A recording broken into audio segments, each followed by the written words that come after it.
Well, a national choir competition for some Portland middle school students took an historic turn when they found themselves in Times Square right after Osama Bin Laden's death was announced. Well, they took out their cameras and started snapping pictures of people cheering and waving the American flag.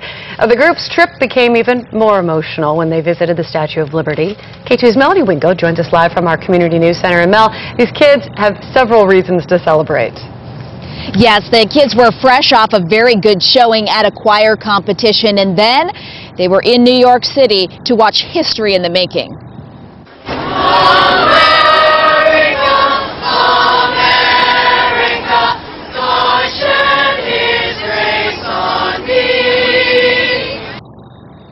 You just heard the voices of those kids. It's video they brought back of their experience singing at the base of the Statue of Liberty. The Jackson Middle School Choral Ensemble was in the Big Apple for a competition, and right after, the Southwest Portland singing group received word it won second place in its competition, the kids received news of Osama Bin Laden's killing. Some were in Times Square shopping at the time, and they gathered with thousands of New Yorkers who also just heard the news, and then they joined in as people there celebrated the U.S. victory.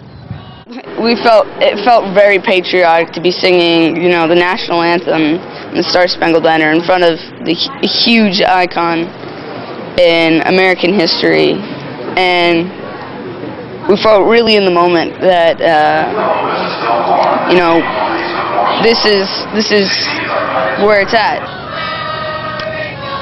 And during their trip, they saw the Ground Zero site, and news of Osama Bin Laden's death really hit home for them in light of that visit.